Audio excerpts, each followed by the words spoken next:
Olá, meu querido concurseiro, minha querida concurseira, sejam todos muito bem-vindos. Hoje eu vou gravar 2 vídeos para vocês, esse é o primeiro. Eu vou primeiro responder perguntas que foram deixadas no canal, na seção de comentários, que eu considerei interessantes. A maioria das perguntas, na verdade, de vocês é bem interessante, e eu estou trazendo aqui para ajudar todo mundo, porque eu acho que são questões interessantes da gente colocar, e a seguir eu vou gravar um vídeo específico com resoluções de questões de prova, tá? Porque quem quiser ver um vê, quem quiser ver só a resolução de prova vê. Eu acho que fica mais legal porque cada um assiste só o conteúdo que quer. Eu não quero prender ninguém em conteúdo que não seja interessante, tá bom? Antes de mais nada, gostaria de agradecer a todos os doadores, lembrando aqui QR Code, né? Quem quiser doar para apoiar o canal, doações a partir de R$ 1 através do LivePix, ou no link abaixo, ou ainda considerar se tornar membro do canal a partir de R$ 4,99, né? Então, assim, gostaria muito de agradecer a generosidade de todos vocês. E aqueles que não doaram, eu gostaria de agradecer o fato de vocês estarem doando o tempo de vocês para assistir o meu conteúdo, de estarem gostando, fico muito feliz. Meu muitíssimo obrigado. Bora para as perguntas. E vamos começar com uma pergunta lá da nossa aula sobre biomas. Uma das primeiras perguntas que eu recebi foi essa aqui: qual é o artigo de Coutinho que eu citei que trata de biomas? E aí a gente vai fazer aqui um bate-bola bem interessante com o Google Chrome, porque eu já vou mostrar para vocês o material disponível no site, tá? Tem um artigo de 2006, O Conceito de Bioma, de Leopoldo Magno Coutinho. Ele é um pesquisador, né, que trabalhou por muitos anos com o tema, é um cara altamente conceituado, tem um livro muito interessante que é Biomas Brasileiros, se eu bem me lembro, posso estar errado, se estiver errado me desculpem, mas se vocês procurarem pelo nome dele com o nome Biomas Brasileiros, Biomas do Brasil, vocês vão encontrar. E ele faz toda uma discussão sobre o conceito de bioma e no livro ele traz também uma nova abordagem sobre o tema.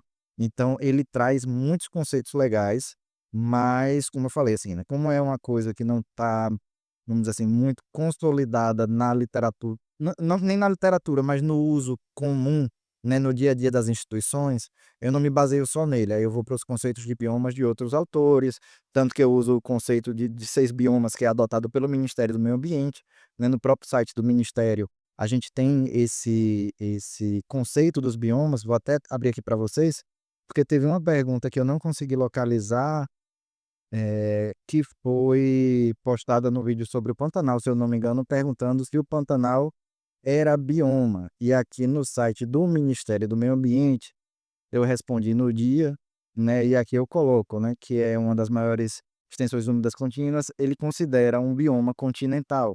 Então o próprio Ministério do Meio Ambiente, ele traz algumas abordagens um pouco diferentes. Coutinho considera um complexo, o Ministério do Meio Ambiente considera bioma, eu sigo o ministério que é o que provavelmente vai cair em prova, tá?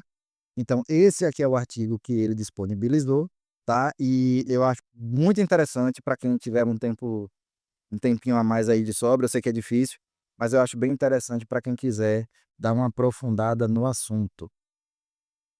Respondida a primeira pergunta, bora para a próxima. Olá, bioma oceânico é considerado formal? Você falou aqui na aula, mas sempre fico com dúvidas. E lá vamos nós de novo, né, para eu apresentar para vocês o conceito. Você pode encontrar aqui, ó, Museu de Paleontologia da Universidade de Berkeley. O site traz, né, e o museu aborda, e não só isso aqui, eu trouxe só uma página. Se você abrir, você tem inúmeros artigos, você tem livros que tratam, como bioma marinho ou bioma oceânico, certo? Só que eles funcionam de uma forma um pouco diferente. Uma das principais divisões dos biomas oceânicos, só a título de curiosidade, ela diz respeito às zonas.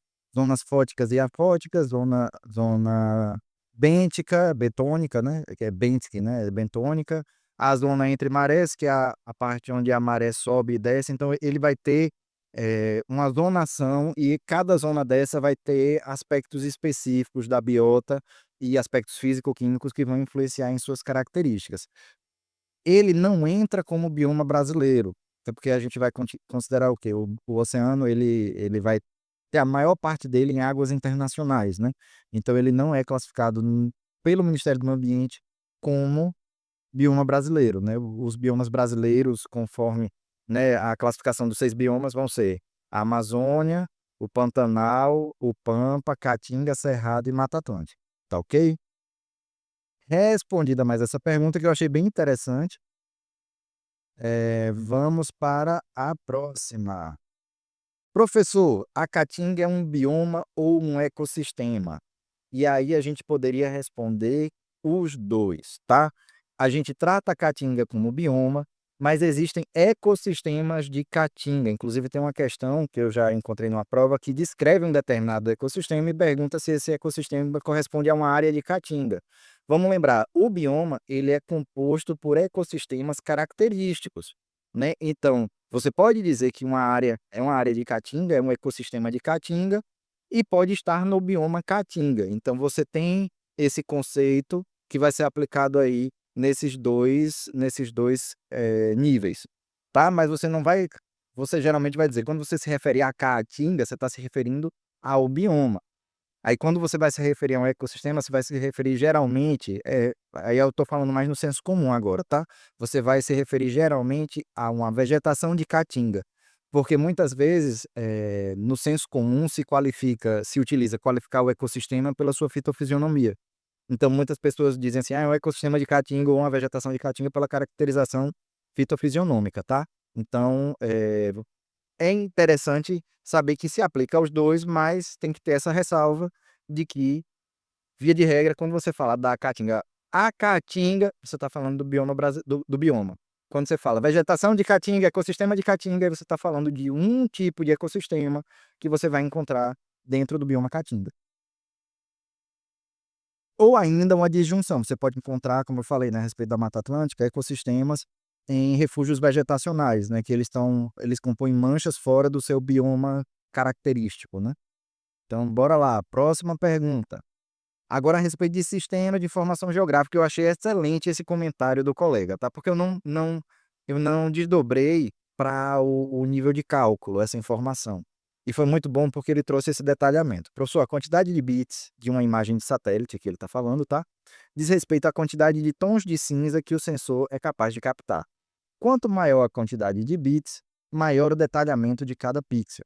Por exemplo, o Landsat 7 tinha um detalhamento de 8 bits, que quer dizer que ele tinha 2 elevado a 8 bits, ou seja, 512 bits, que quer dizer 512 tons de cinza. Já o Landsat 8 tem um detalhamento de 10 bits, ou seja, 2 elevado a 10, que dá 2024 bits, ou seja, 2024 tons de cinza, portanto, maior detalhamento da imagem. De fato, se utiliza bit como um termo que diz respeito a detalhamento, mas, e aí eu vou dar a mesma resposta que eu dei, no ponto de quando eu conversei com um colega, tá? Falando de uma experiência pessoal, o número de bits, ou seja, o número de tons de cinza de uma imagem, na minha percepção como usuário de SIG e como usuário de software de sensoriamento remoto, ele traz muito mais um detalhamento a nível de contraste do que de refinamento da imagem. Por quê? Aí, novamente, o mesmo exemplo que eu dei para ele. Para mim, a diferença entre uma imagem com 8 bits e 10 bits é menor do que a diferença de uma imagem, por exemplo, com 20 metros de resolução espacial e 10 metros de resolução espacial, porque eu consigo trabalhar numa escala mais aproximada, numa escala maior, com mais facilidade, com uma resolução espacial maior. Claro que o número de bits vai afetar a sua capacidade de distinguir entre as tonalidades dos pixels, né? E vamos lembrar que esses tons de cinza, e aí retomando com o que eu falei naquela aula, que é o seguinte, vamos lembrar, a imagem de satélite ela registra os tons de cinza conforme os níveis de energia, né, que estão voltando, né? Então, quanto mais alto, maior o número de registro, ele vai registrando cada nível energético da imagem, né, do pixel da imagem, como uma tonalidade, como um valor numérico que vai se refletir em uma tonalidade. Quanto mais tons de cinza, maior a variabilidade de tons que ele vai ter, logo maior o número de diferentes níveis de radiância que ele vai conseguir registrar naquela imagem. Lembra do que é radiância? Vamos lembrar, radiância é a energia que foi devolvida para o sensor do satélite e refletida a partir do solo ou dos componentes que estão ali acima do solo. Então, realmente, quanto maior o número de bits, maior a variabilidade que ele vai conseguir registrar, mas, como você vai se você tiver um pixel muito grande, você de qualquer forma não vai ter um bom detalhamento da imagem em termos de vamos dizer, de análise de estruturas pequenas ou de pequenas dimensões, porque o próprio pixel ele vai representar uma área muito grande. E aí ele vai generalizar essa assinatura de certa forma, tá? Então aí você acaba gerando inclusive os chamados pixels de mistura, que a gente não entrou nisso aí, porque eu acho que já é um conceito mais aprofundado. Você tem artigos inteiros falando sobre pixel de mistura em imagem de satélite. Então, o ponto principal é, quando você for perguntado, foi interessante o que ele colocou, é o seguinte: como saber quantos tons de cinza tem uma imagem? Porque isso pode cair em alguma questão. Ah, quantos tons de cinza uma imagem com 10 bits pode registrar? É só lembrar, você vai pegar o número de bits, vou chamar aqui de x, tá? E vai elevar, desculpa, você vai usar ele como expoente de 2, tá certo? Eu já ia me atrapalhar, perdão. Né, então assim, por quê? Uma imagem de 1 bit, lembra que eu falei que ela só pode ter 0 ou 1? Ela só vai registrar 2 números diferentes, ou 0 ou 1. Quando você pega uma imagem de 2 bits, você vai pegar 2 e vai registrar o quê? Vai elevar o quê? Elevar a 2, então ele vai ter 4 níveis de cinza, que vai ter 2 níveis de cinza, e assim sucessivamente. Então, se você quer saber quantos níveis de cinza uma imagem registra, você pega 2 e eleva ao número de bits, tá? Você pega 2 e eleva ao número de bits. Beleza? Beleza. Então, depois vocês fazem o exercício de descobrir quantos bits tem 50 tons de cinza, tá certo? Vamos lá. A PNMA seria um instrumento legal? Excelente pergunta essa aqui também. Quando eu falei de PNMA, eu falei a respeito de instrumentos legais, porque é um termo que eu uso muito no trabalho. Inclusive o pessoal falou para eu tentar simplificar, né, a fala às vezes, é porque a gente acaba tendo certos vícios de linguagem por trabalhar com o tema há tanto tempo. A PNMA, existem 2 concepções para isso aí, tá? Eu vou passar aqui eu uso e eu vou passar a outra. Vou começar passando a que eu uso. Na concepção que eu uso, que você encontra em artigos, em monografias, toda lei é um instrumento legal. Toda lei, decreto, enfim, os instrumentos legislativos em geral, instrumentos normativos em geral, eles são instrumentos legais, tá? Isso aí falando de forma bem generalizada para a gente não entrar no aspecto do direito propriamente dito, certo? Existe uma outra perspectiva que diz que a PNMA ela não seria um instrumento legal. Ela seria uma política pública, porque ela não constitui, digamos assim, uma aplicação direta de uma norma, mas ela cria instrumentos que vão ser regulamentados em leis específicas, e essas leis sim seriam instrumentos legais, e os instrumentos nela criados seriam instrumentos legais. Eu já não uso muito essa concepção, tá? A minha concepção, e como eu disse, pesquisei na época, foi legal a pergunta por conta disso, eu fui aprofundar, encontrei vários referenciais, de artigos, inclusive artigos se referindo à própria PNMA, se referindo a outras políticas públicas, como instrumento legal. Não confundir instrumento legal com instrumento jurídico, porque um instrumento jurídico é um termo extremamente genérico, que vai abranger contratos, termos, enfim, outros tipos de documentos que vão ter valor legal, certo? O instrumento legal, ele vai estar nessa parte mais legislativa, leis, decretos e outras normas do tipo, tá bom? Muito obrigado pelo elogio. Gente, eu não trouxe os nomes, porque às vezes a pessoa pode ficar constrangida de fazer alguma pergunta, mas todas as perguntas de vocês foram muito boas, tá, até aqui. Professor, o senhor pode falar mais sobre essa tipificação dendrítica na paisagem? Não só posso falar, como posso mostrar, tá certo? Eu acho que eu devo ter utilizado esse exemplo, se eu não usei, foi um lapso meu. APP de rio vai compor uma paisagem dendrítica, tá vendo? Parece o dendrito de um neurônio. Ele vai se ramificando várias vezes na paisagem. Então, isso aqui é uma paisagem dendrítica.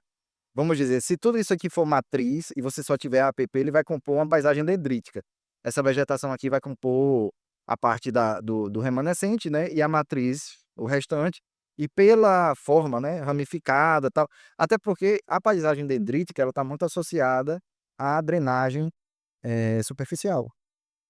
Muito boa sua pergunta. Professor, eu estou gostando muito de suas aulas. Gente, vocês são muito gentis. Vocês não têm noção, vocês são muito gentis comigo. Ave Maria. Queria fazer uma pergunta. Serviços ecossistêmicos é igual a serviços ambientais? Maravilhoso. Vamos lá. Serviços ecossistêmicos. Gente, isso aqui tudo eu respondi nos comentários, mas eu achei legal trazer aqui para essas discussões, tá? Para poder trazer de forma mais abrangente para todo mundo. Eu quero fazer uma aula de serviços ecossistêmicos. Me perguntaram, inclusive, esses dias, se eu ia conseguir abordar tudo, e eu reitero, eu não vou conseguir abordar tudo, infelizmente, velho, do edital. Nem eu vou conseguir estudar tudo para mim. Mas o máximo possível que eu puder, eu vou trazer para vocês. E algumas questões-chave eu vou trazer para vocês, porque eu acho que. E aí eu tô chutando, tá? Mas eu acho que a gente precisa falar sobre emergências climáticas, captura de carbono, mudanças climáticas, incêndios florestais e serviços ecossistêmicos. Isso aqui, eu acredito que tanto IBAMA como o ICMBio deve abordar coisas nesse sentido, tá? Por quê? Porque são temas muito relevantes hoje. São temas extremamente relevantes, então a gente não tem como deixar esse tipo de coisa de fora, tá? Então, serviços ecossistêmicos são os serviços que o ecossistema nos presta, certo? São os benefícios que a manutenção do ecossistema gera para a sociedade. Por exemplo, fertilidade do solo, por exemplo, polinização, parte dos polinizadores. E os serviços ambientais são serviços de melhoria ambiental feitos por nós. Então, por exemplo, uma recuperação de uma nascente, uma recuperação de uma área degradada, aí já seria um serviço ambiental. A grande diferença é quem é o agente que está prestando o serviço. Se é o ambiente que está prestando o serviço, é um serviço ecossistêmico. E não só o serviço ecossistêmico, eu vou até além. Ele não é só o que nos beneficia, como também o que beneficia o próprio ambiente sendo provido pelo ambiente, por exemplo. A manutenção de áreas de recarga que ajudam na recarga de aquíferos e manutenção das nascentes. A gente se beneficia e o ambiente também se beneficia porque você tem maior disponibilidade hídrica superficial, tá? Então continua sendo um serviço ecossistêmico. Já o serviço ambiental, como eu disse, nós somos o prestador. Muito obrigado, como sempre. Então, a floresta de araucários, manguezais e as restingas seriam ecossistemas do bioma Mata Atlântica, né? Exatamente. Gente, o bioma, lembrando, ele vai ser mais do que os ecossistemas. Ele vai ser o ecossistema, o clima, a divisão territorial ali, porque tudo isso vai estar associado, na verdade, a uma divisão territorial. Você faz um mapeamento da distribuição daqueles ecossistemas, né, associados a determinados aspectos ambientais e tudo isso somado vai ser o bioma. A biota é fundamental. Você tem diferenças, às vezes, entre fitofisionomias, como eu falei, que vai dar diferença entre o bioma, que a diferença é, você tem duas florestas secas, por exemplo. A diferença entre uma floresta seca de caatinga e uma de cerrado, por vezes, são só as espécies que estão ali dentro. Então, você vai ter espécies de caatinga em uma, você vai ter espécies de cerrado na outra. Mas, se você analisar do ponto de vista, principalmente em área de transição, tá? Do ponto de vista, da estrutura da floresta, elas vão ser muito similares. Então, composição de espécies, os ecossistemas próprios, porque a própria composição de espécies vai ser um fator que vai determinar qual vai ser qual é o ecossistema, certo? Então, a floresta de araucária, manguezais e restingas, eles são sim ecossistemas do bioma Mata Atlântica, tá ok? Vamos lá para o próximo. Olá, professor, tudo bem? Vi uma questão que afirmava que corredores ecológicos reduzem o efeito de borda. Eu teria exemplos de como ocorre? Um exemplo, vou dar um exemplo e depois eu vou extrapolar para vários outros. Um dos efeitos causados pela fragmentação no efeito de borda é o quê? A redução da diversidade biológica no fragmento. Um dos efeitos da melhoria da conectividade é o quê? O aumento do fluxo gênico e, por conseguinte, um aumento ou uma manutenção da biodiversidade. Eles vão se cancelar mutuamente? Às vezes não, mas o aumento da conectividade ajuda a reduzir vários dos impactos provenientes dos efeitos de borda. Não é que ele vai reduzir a sua borda, mas ele vai remediar, em certos termos, a os impactos causados pelo aumento da área de borda. Falando da forma mais simples possível, seria isso. Tá? Então, você tanto pode ter uma conectividade direta, que aí você, vamos dizer assim, você compõe aqui um fragmento único e aí você melhora, porque você vai ter uma melhora da configuração de borda, pelo aumento de área, etc. Ou você pode ter simplesmente pelo próprio efeito da conectividade, que às vezes vai rebater, pelo menos em parte, vai atenuar os efeitos de borda. De nada, é um prazer. Inclusive, as aulas estão sendo ótimas para mim como exercício de preparação para o concurso.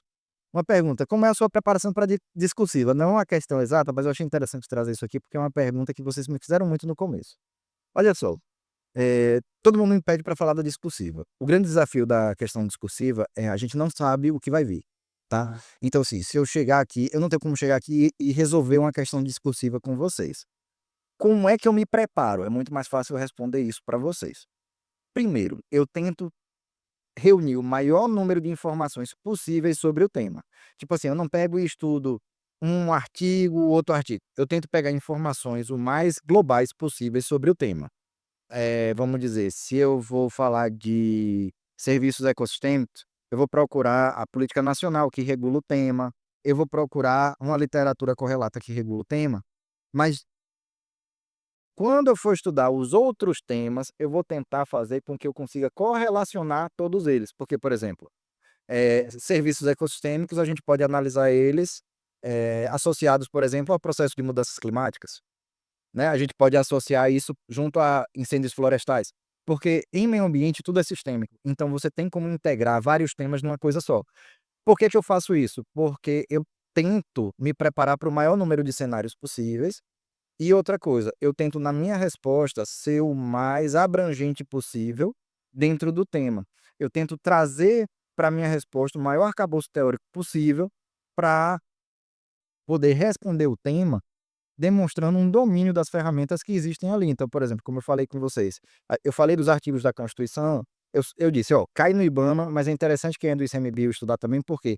Porque você chega numa questão, às vezes, de impacto ambiental, alguma coisa assim, e você citar, por exemplo, que o direito constitucional do cidadão a um ambiente ecologicamente equilibrado lhe demonstra para o avaliador que você tem um domínio não só daquele ponto específico, mas você tem um domínio da matéria como um todo. Então eu tento fazer isso, eu tento estudar de forma mais abrangente e focar mais, por exemplo, dentro da preparação. Se houver um tema que está nas objetivas e na subjetiva, dá uma aprofundada maior, entendeu? Então, assim, eu busco tentar conciliar. Agora, assim, uma estratégia mais aprofundada, tipo assim, não, uma formatação de redação.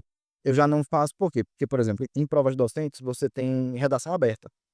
E aí é muito mais fácil, porque você pega o tema, você pega a base do tema, aspectos introdutórios gerais, faz ali, você prepara uma redação para cada ponto, você vai chegar lá e vai jogar sua redação.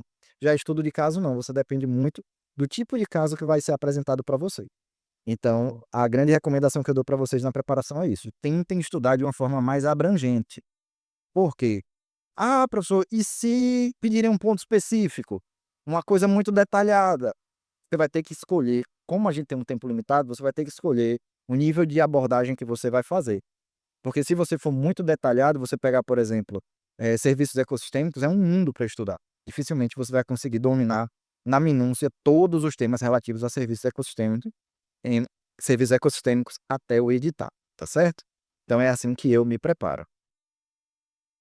Fiquei em dúvida no seguinte, professor: plano de manejo florestal sustentável é só para vegetação dentro de reserva legal, então? Porque a APP não dá para explorar, né? Ou ele serve para floresta nativa dentro e fora de área protegida?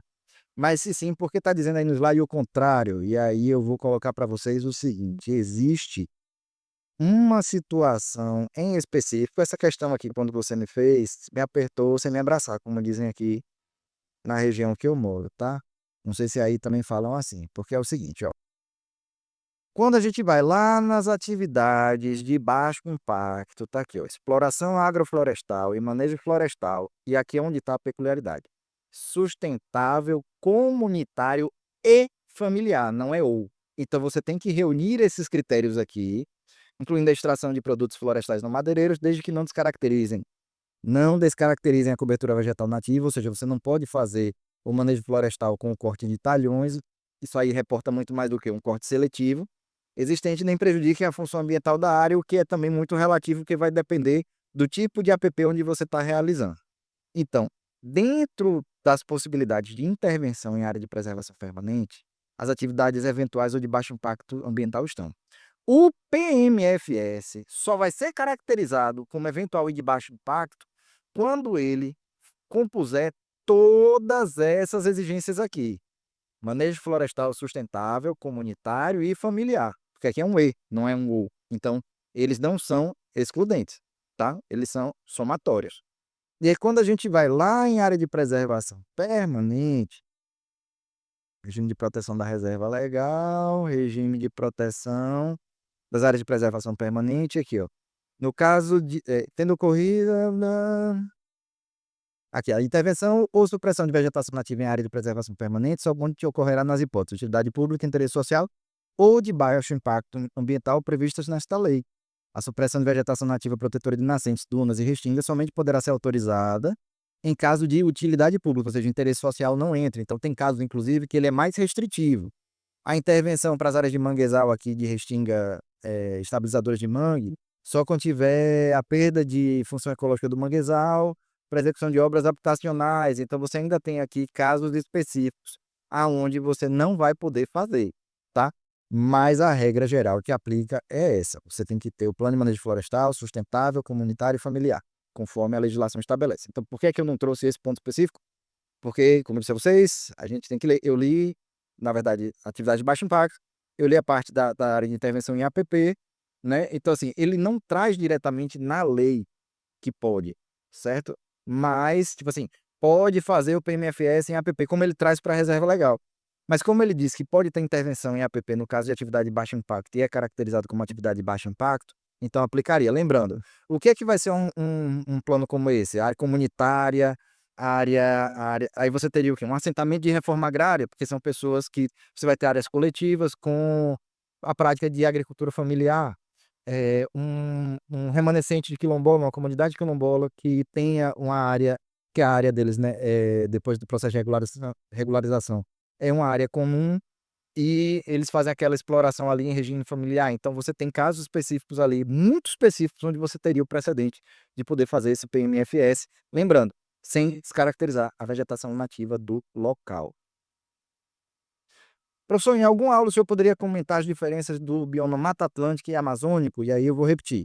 Você vai ter uma biota diferenciada, o regime climático é diferente, tá? Apesar de ambos terem alta pluviosidade e guardarem uma certa similaridade em termos de produtividade primária, você vai ter uma certa diferenciação. Você tem aspectos relativos a solo, por exemplo, também que vão ser diferentes. Você tem, como eu falei de uma biota, a vegetação da Mata Atlântica e da Amazônia, ela vai guardar certas diferenças, até o grau de desenvolvimento da floresta também é um pouco diferente. Então você vai ter várias diferenças. Na verdade, inclusive, como a Mata Atlântica é composta por uma variedade muito maior de fitofisionomias e, por conseguinte, de ecossistemas diferentes do que a Amazônia. A Amazônia ela é muito mais homogênea, apesar de ter, né, a Campinarana, de ter a Mata de Igapó, mas ela é muito mais homogênea do que a Mata Atlântica, por exemplo, que vai do manguezal à floresta de araucária, tá? Então, seria ali um pouco mais os pontos mais diferenciais, digamos assim, que eu citaria. A pluviosidade média anual, sim, a pluviosidade média, sempre que eu falo de pluviosidade média, eu estou falando da pluviosidade média anual e a pluviosidade média anual histórica, tá? Quando você chega à pluviosidade média anual de um local, de uma cidade, de uma região, isso é feito através da análise de climogramas de vários anos. Acho que recomenda-se o ideal em 50 anos, mas a partir de 30 já começa-se a fazer para quê? Para você anular as variações interanuais e você poder ter realmente uma caracterização homogênea daquele clima. Professor, eu sei que não tem nada a ver diretamente com o vídeo, mas você acha que na prova do IBAMA, quem tem apenas uma graduação, sem nenhuma pós até a prova, tem chance de passar? E eu fiz questão de trazer essa questão para dizer a vocês: todos vocês têm chance de passar nessa prova. Tô falando sério. Todos vocês têm chance de passar nessa prova. Nenhum de vocês tem a dúvida da capacidade de vocês, certo? Tem colega meu que concorreu com o doutor, que concorreu com o mestre e que passou o melhor pontuado e que hoje está dentro do órgão que eu estou trabalhando.